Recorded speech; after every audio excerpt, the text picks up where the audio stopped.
Course Plus. Expressway to elegant career.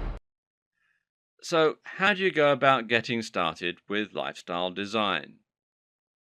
One option is to quit your job, set up an online business, and leave the country. Now, that's an extreme approach, though, and if I told you to do that, 99.999% of you would just laugh it off. So, let's rewind and start with something a little more manageable, something a little more realistic, and a little more helpful. The best place to start is just by knowing what it is you want from life. That means knowing the lifestyle that you're trying to design and what you need to do to get there. This can be surprisingly difficult for many people, though, and most of us feel like there are just too many things we want. So perhaps a good place to start is by asking yourself what your current pain points are in life. What's causing you the most stress? And what things do you really want to do that you've been forced to, even just temporarily, put on hold? Now, I'm not talking about grand dreams for the future. I'm talking about projects around the house, plans to get into shape, or just the desire to spend more time with family. Ask yourself, what aspects of your life are causing the most friction right now and preventing you from living the way you want to live? Now, it might be that your commute is taking up unnecessary time. It might be that you're coming home from work too tired, or it might be that your house is too small.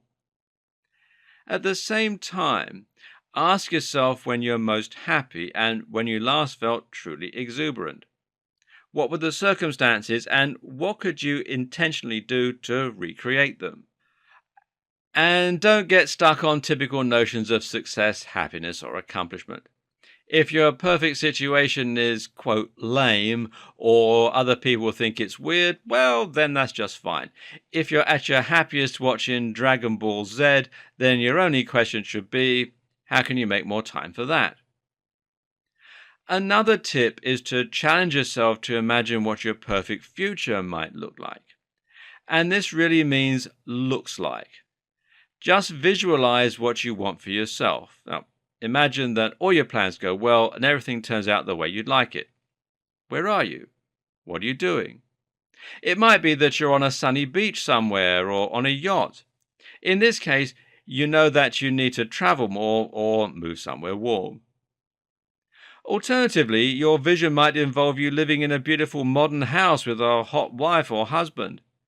In this case, your objective is to get the time you need to meet more people and to find ways to get that stunning house as fast as possible, which doesn't mean breaking your back at work, as we've already discussed. Your perfect future might be outdoors playing with the kids. In that case, it's time to cut back on work and to get outdoors and a physical job. You know what, though? Your perfect future might be an image of you in a suit standing in front of a spectacular view of the city in your high rise office. And that's fine too. I'm not saying that this goal is less important than others. I'm just saying that it's the default that a lot of us fall back on without really thinking about it.